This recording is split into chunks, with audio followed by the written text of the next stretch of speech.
Une grande partie de notre travail spirituel est d'apprendre à tenir notre verbe. Tout provient d'une faute du verbe. Et toute guérison vient d'une rectification du verbe. Verbe que l'on pense, que l'on dit et qui nous fait agir. Il y a de nombreuses lois pour éviter d'être dans la mauvaise parole, la calomnie, la médisance, l'accusation, le reproche, le colportage, la haine.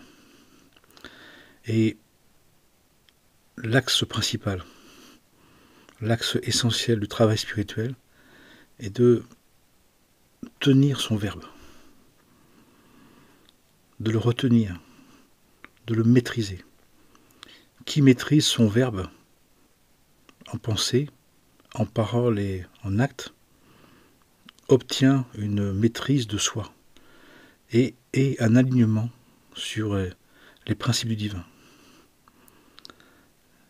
Celui et celle qui sait se retenir, faire silence, parler à propos, ne pas parler à tort et à travers, fait un travail de rectification, de purification et d'annulation de soi qui est très important.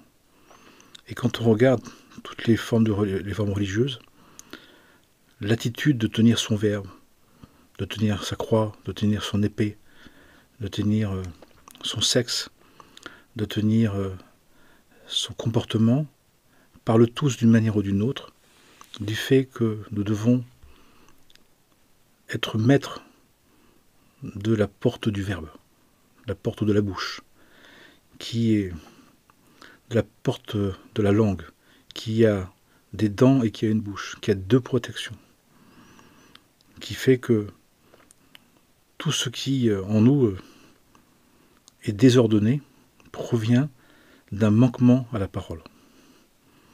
Ça peut être une parole de trahison, ça peut être un faux serment, un engagement pris qui n'a pas été respecté. Mais dans tous les cas, il y a un travail spécifique, un travail urgent, nécessaire de tenir son verbe. Tous les conflits, tous les mécontentements, tous les agacements, toutes les tensions proviennent d'un dialogue qui s'est mal parlé, qui s'est mal passé, qui a été excessif, qui a été de trop. Nous négligeons l'essentiel, qui est de maîtriser sa parole, qui est de savoir de parler peu, de parler le plus souvent des enseignements, et de rien d'autre, de ne pas colporter des fausses informations, et même des vraies informations, de ne pas mal parler de l'autre, d'éviter de parler quand l'autre est absent, d'éviter de parler d'un mort, d'éviter de parler à tort et à travers. Notre négligence ordinaire, habituelle, et catastrophique, provoque tous les malheurs de ce monde. Regardez dans votre vie, regardons dans notre vie, dans le monde, dans les nations. C'est toujours à partir d'une parole malheureuse, d'une parole excessive, d'une parole dangereuse, qu'a commencé une situation de conflit, qui amène à la guérilla, qui amène à la guerre. Et toutes les réparations, toutes les solutions ont été trouvées par un dialogue vrai, un dialogue juste, qui commence par le respect mutuel, qui commence par la compréhension mutuelle, qui commence par le fait, ensemble, de trouver un compromis sans compromission. Ce travail est obligatoire, ce travail est fondamental. Étonnamment, les plus grandes blessures de notre être ont été des manquements à la parole. Une parole venimeuse peut être beaucoup plus destructrice qu'un coup porté. Parce que cette parole de la conscience reste lancinante. Elle ne touche pas que le corps physique, mais le corps mental, le corps de la conscience. Elle vient s'insinuer en nous comme un venin comme un poison lent qui vient nous rester, qui se rappelle à nous, qui remonte, qui revient sans cesse. Ça montre la force de la parole, la force du verbe. Étonnamment et malheureusement, on n'en tient pas compte suffisamment. Et pour autant, toutes nos dettes proviennent d'un manquement à notre parole, d'une mauvaise parole, d'une parole inutile, d'une parole vaine, d'une parole médisante, calomnieuse, attaquante, haineuse, que nous devons stopper, que nous devons arrêter de balancer vers le monde. Il n'y a rien qui rentre en toi qui peut te souiller, mais ce qui rentre en nous, c'est notre parole, qui dit ce qu'il y a sur le cœur, qui dit le trop-plein qu'il y a sur le cœur. En arrêtant de parler à tort et à travers, ça veut dire alors qu'on va commencer à constater ce qu'on a sur le cœur, ce qui reste sur le cœur. C'est pour ça que régulièrement, on a besoin de parler à tort et à travers, de parler pour ne rien dire, de parler pour participer à des accusations, à des médisances, à des rabaissements, tout simplement pour nous soulager. Mais ce soulagement, il est temporaire, il est illusoire, il n'est pas résolutif, il n'est pas conclutif, tout simplement parce que le travail spirituel, d'accueillir ce qui est sur le cœur et de s'en occuper et de s'en défaire par un travail spirituel n'est pas fait. Finalement, quand on parle à tort et à travers, on utilise son verbe comme on ne peut mal utiliser son sexe. C'est-à-dire qu'on se décharge sur quelqu'un, sur le dos de quelqu'un, dans son dos. Ça laisse entendre des choses de manière allusive. On se conduit abusivement avec son verbe, alors même que parfois on a été abusé soi-même, qu'on a été maltraité, qu'on a été violenté. Et pour autant, eh bien, on a banalisé le fait de faire la même chose avec le verbe, avec encore une fois un impact beaucoup plus grand, puisque le verbe passe de vie en vie, que le verbe a un marquage beaucoup plus profond dans la conscience, qui reste et qui demandera une réparation complète. C'est pour cela qu'il est dit que la première chose, quand on veut être dans le chemin spirituel d'éveil, de réveil, d'éveil, d'évolution, nous devons faire un travail sur le verbe.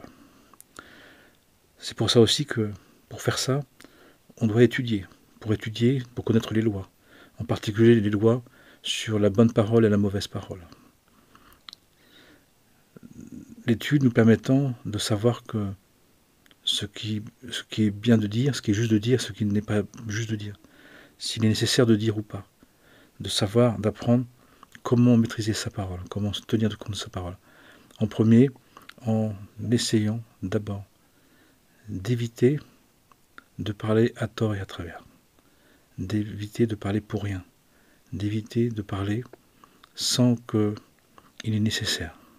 Donc de réduire la parole, de réduire le parler, le phraser pour rien du tout. Ça veut dire aussi de ne pas se mettre dans des situations où nous pourrions mal parler, mal tourner, mal se conduire. De prier aussi pour apprendre aussi à dire le bien, par la prière, par la lecture des textes, la lecture des mystiques, la lecture des enseignements, qui nous permettent de trouver une manière de donner une force sacrée, de retrouver une sainteté dans la parole. Dieu a tout créé par le Verbe. Nous sommes des êtres divins, créés par le Verbe. Donc le Verbe est précieux. La parole, elle est précieuse. D'ailleurs, on nous dit que la source de la parole, c'est le silence. Si nous voulons renouveler notre Verbe, si nous voulons purifier notre Verbe, nous devons apprendre à faire le silence, à être en paix, à être paisible, à être dans la capacité de ne pas se sentir obligé de parler, de ne pas être dans la situation de réagir verbalement. Nous devons faire un immense travail par rapport à ça pour nous permettre de nous défaire de cette participation à ce verbiage, ce bavardage, ces racontages, cette parole vaine, cette parole malsaine, cette parole profane qui nous entoure tant, qui alimente tant, qui crée des sentiments d'injustice, de frustration, de complotisme, d'inquiétude, de conflit et même de guerre. Et nous voyons que nous sommes dans une situation délicate qui pourrait encore mal tourner et nous amener à des conflits individuels, collectifs, nationaux, internationaux, par le fait que, par le verbe, par la négligence du verbe, il y a les quiproquos, les humiliations, les abus verbaux provoquent les personnes dans leur mauvais penchant. En tenant compte de son verbe, en faisant attention de bien parler, de ne pas mal parler, même de manière anodine, même pour s'amuser. Dans la parole sacrée, il n'y a pas de parole inutile, il n'y a pas de parole pour rien, il n'y a pas de parole pour faire plaisir, il n'y a pas de parole pour se moquer ou plaisanter. Il y a une éthique du verbe, une très haute éthique du verbe. On dit que chaque parole on en est responsable, puisque nous pouvions ne rien dire, nous pouvions nous taire. Et si nous ne l'avons pas fait, si nous ne l'avons pas fait suffisamment, nous devons répondre des manquements, mais aussi des trop-pleins de la parole. C'est pour ça que c'est sérieux de parler, c'est sérieux. Il y a une gravité, il y a une importance, parce qu'il y a une influence, il y a une réelle influence. Avec le verbe, on peut soulager, on peut compatir, on peut bénir, on peut guérir, on peut vraiment aider les personnes. Mais pour cela, il est nécessaire d'être capable d'en prendre soin, de ne pas le sortir n'importe comment, n'importe quand. Il faut savoir garder son verbe dans son fourreau, pour ne pas le sortir de manière inappropriée, de manière violente, de manière humiliante, de manière maltraitante. Encore une fois, nous devons prendre conscience de la royauté du verbe, de l'importance du verbe, de sa grandeur, de son impact, qui est extrêmement puissant, extrêmement puissant. Le verbe nous a été donné, au départ, pour remercier Dieu, pour louer Dieu et pour bénir son prochain. Et rien d'autre. Il n'est pas là pour débattre, il n'est pas là pour se raconter, il n'est pas là pour se venger, il n'est pas là pour parler à tort et à travers. C'est un acte sacré très très grand. Et dans cette fin des temps dans laquelle nous sommes, où nous sommes responsables de tout, et nous devons prendre conscience de notre responsabilité, parce que de notre impact, parce que de notre influence, on nous dit que nous devons faire extrêmement attention de ne pas parler à tort et à travers. Pour quelle raison? Parce que chaque fois que nous parlons, nous créons des conséquences possibles. Nous alimentons, selon la qualité du verbe, selon la qualité de ce qui est dit, nous alimentons le positif ou le négatif, le bien ou le mal, le vrai ou le faux, le beau ou le laid, le bon ou le mauvais. En ne sachant pas comment nous sommes chargés déjà, ne sachant pas les contentieux que nous avons sur la parole. Mais de manière générale, nous avons tous des contentieux sur la parole. Et des événements dans notre vie peuvent se déclencher parce que, une fois de plus, une fois de trop, nous avons mal parlé, nous avons mal dit, nous avons faussement dit, nous avons fait un faux serment, nous avons mensongé, nous avons bluffé, nous avons menti, nous avons dupé. Et à partir de là, peut se déclencher des dettes, des décrets, parce que le temps qui nous était imparti pour tenir compte de ça et de nous retenir a été dépassé, et à partir de là, nous pouvons, en faisant une parole de plus, une parole de trop, déclencher des conséquences, déclencher des frappes, déclencher des régulations qui sont le résultat d'une dépravation du verbe, d'une défaillance du verbe, d'une dégradation du verbe que nous avons banalisé. Et nous devons savoir ça. C'est que, comme le verbe passe les temps, comme le verbe passe les incarnations, comme le verbe passe les mondes, eh bien, tout ce qui est lié au verbe nous suit de vie en vie, depuis le début des temps. Et que dans cette fin des temps, de ce cycle de temps, avant le nouveau cycle, il y a tous les contentieux que nous avons fait par le Verbe depuis le début des temps, nous en sommes comptables, nous en sommes responsables et nous en sommes redevables. C'est pour cela que si nous voulons faire le bien, si nous voulons prendre soin, si nous voulons décharger notre joug, notre charge, décharger les décrets, décharger les mémoires, nous devons à tout prix prendre très très au sérieux le fait que notre Verbe est un instrument de vie ou de mort, de résurrection ou de mise en croix, de révolution ou de chaotisation. Et nous devons le savoir pour comprendre qu'à l'heure d'aujourd'hui, à l'heure actuelle, en un instant, en une parole de plus, en une parole de trop, on peut se retrouver dans une situation catastrophique. Il y a plein d'exemples. Qui se disent où il a dit une parole de trop, il s'est moqué une fois de trop, il a humilié une fois de trop, il a été agressif une fois de trop, et la réaction ne se fait pas attendre. Les réactions en retour, les retours des conséquences ne se font plus attendre. Il y a comme un retour des conséquences de manière directe, sans prévention. Et en plus, dans une parfaite inconscience, une parfaite ignorance, puisque nous avons banalisé le fait de parler à tort et à travers, de mentir, de médire, de parler des autres, des absents, de parler des morts, de parler de ce qui ne va pas, comme si ça pouvait servir à quelque chose.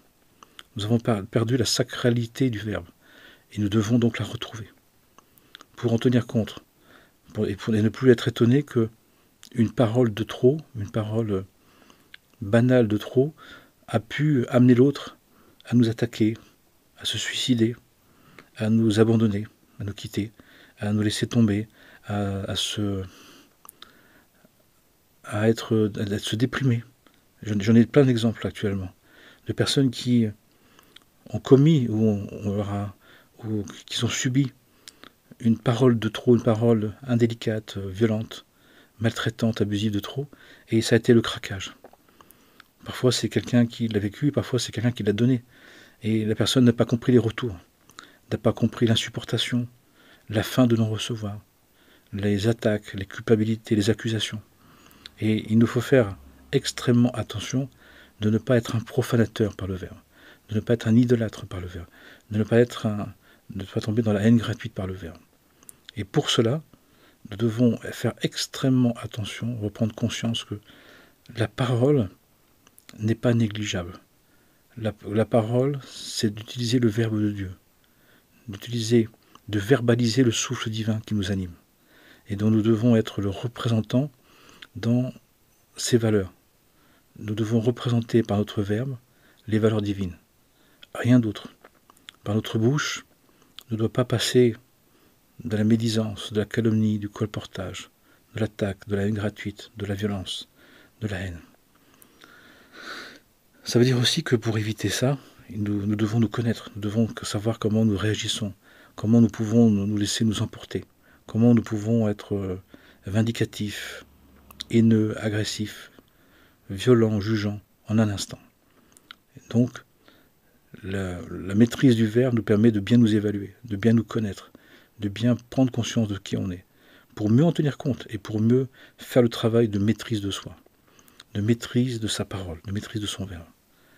Ça veut dire aussi que, en étudiant régulièrement, on va comprendre qu'on ne peut pas dire tout et n'importe quoi, que la parole est le saint des saints, et ce qui nous amène directement à exprimer le divin dans sa teneur la plus profonde, la plus gracieuse, la plus infinie, et que donc il y a la possibilité justement d'utiliser ce moyen grandiose, cette qualité supérieure de manière la plus noble qui soit, la plus prudente qui soit, la plus juste qui soit. Et ça dépend de nous, ça dépend de nous. Il vaut mieux se taire, il vaut mieux même partir, il vaut mieux même se mettre de côté que de parler pour ne rien dire, pour parler à tort et à travers, pour parler sur les autres, contre les autres, ce qui est interdit. On ne doit pas se venger, on ne doit pas parler à tort et à travers des absents, ni des manquants, ni des morts, ni de ceux qui nous ont, de ceux qui sont fragiles, de ceux qui sont faibles. Il y a une précaution du verbe. Et quand on regarde tous les maîtres, quelle que soit la religion, qui exprime la tradition primordiale, ils ont à prendre soin du verbe, une qualité de la parole, une qualité des mots, une qualité de l'éthique, une qualité de la parole, une éthique du verbe, qui fait qu'ils ne se permettent pas de parler à tort et à travers. Il n'y a pas un mot inutile, il n'y a pas un mot de trop, il n'y a pas un mot pour rien. Et nous devons aller vers ça, pour faire le travail spirituel principal. Puisqu'on me pose la question, mais quel est le travail spirituel que l'on doit faire pour engendrer le maximum de vertu, de qualité, pour se rectifier le mieux? Réponse, d'assumer son verbe, de le tenir son verbe, de faire en sorte de savoir que notre langue est une épée à double tranchant et qu'elle doit être d'une rigueur bienveillante et d'une bienveillance rigoureuse, double tranchant. Elle doit trancher les illusions, mais avec un immense respect. Elle doit rassurer en disant la vérité. Elle doit être rigoureuse sans attaquer son prochain. C'est un équilibre sérieux, délicat, mais impératif, pour faire en sorte que l'on puisse le mieux possible servir le divin, qui est le maître du verbe, le maître du verbe créateur. Et ce verbe créateur crée vraiment. Et à chaque fois que nous prononçons une parole, que nous énonçons quelque chose, que nous soufflons le verbe, il y a la fabrication d'énergie positive ou d'énergie négative, d'énergie divine ou d'énergie démoniaque, désordonnée, chaotique. Donc nous avons la pleine responsabilité de ça, puisque nous pouvons ne rien dire, puisque nous pouvons nous détourner, nous pouvons partir. À chaque fois que nous parlons, nous sommes responsables totalement de ce que nous disons. Même si nous ne savons pas ce que nous disons, même si nous prétendons savoir ce que nous disons, nous en sommes responsables. Quelqu'un qui prend soin de sa parole, prend soin de son verbe, obtient les fruits de l'Esprit Saint, et rentre dans une teneur d'être qui va l'animer dans l'esprit de sainteté. La paix, l'équanimité, la bénédiction, le pardon, la gratitude, le remerciement, l'amour du prochain. C'est ce qui en découle. Si ce n'est pas le cas, si nous sommes mal à l'aise, si nous sommes malheureux, si nous sommes privés d'amour, si nous sommes haineux, si nous sommes vindicatifs, sachons que nous pouvons nous défaire de ça en prenant soin de sa parole, en la gardant, en la veillant, en la gardant, en prenant très grand soin, en évitant de parler à tort et à travers, en désirant faire grande prudence avec ce que l'on dit, et d'utiliser sa parole pour bénir, pour compatir, pour réunir, pour soulager, pour expliquer, pour donner de l'espérance, pour donner de la gratitude, donner du remerciement, donner de l'espoir, donner un souffle de vie, un élan, et rien d'autre. Et si on fait sérieusement ce travail-là, on peut voir des changements considérables dans notre vie. On peut voir enfin des grâces venir, on peut voir enfin des bénédictions descendre sur nous. Tout simplement parce que le mauvais verbe nous maudit, crée une malédiction. Malédiction qui nous coupe de Dieu, qui nous éloigne du divin et qui peut nous en couper si nous insistons. C'est pour ça que plus nous nous plaignons avec la parole, plus nous attaquons avec la parole, plus nous médisons avec la parole, plus l'âme va être vide, plus l'âme va ressentir cette déconnexion avec la source divine, puisque c'est un acte de profanation, un acte de destruction, un acte d'anéantissement, même si on ne le sait pas, alors que nous en sommes responsables. Même si on n'est pas conscient de ce qu'on fait, par inadvertance, nous en sommes aussi responsables. Donc prenons très très grand soin de sa parole. Donnons de l'importance à sa parole. Et quand nous avons envie de parler, taisons-nous pour mieux entendre. La première parole commence par l'écoute. Pour ne pas parler à tort et à travers, pour parler si nécessaire, seulement si c'est nécessaire, il s'agit d'abord d'écouter vraiment, pour voir ce qu'il y a, ce qu'il se dit, pour ne pas être dans la réaction, de ne pas être simplement dans le remplissage, d'être dans le besoin personnel de remplir de mots l'espace, mais plutôt d'être dans la présence, dans l'écoute active, dans l'écoute profonde, qui fait que si on ne sait pas quoi dire, on se le dit, je ne sais pas quoi te dire, je préfère prier. Et si quelque chose me vient vraiment, ma prière, je la vérifierai à l'oreille des enseignements pour justement que ce que je dis soit juste et bon. Puissions-nous prendre conscience de cet axe majeur, cet axe principal, vital, fondamental, de tenir son verbe, en pensée, en parole et en acte, pour le bien de tous les êtres, pour faire en sorte que nous puissions amener la paix, le shalom, shalom, amen, shalom, salam, pour le bien de tous les êtres sans exception. Amen et amen.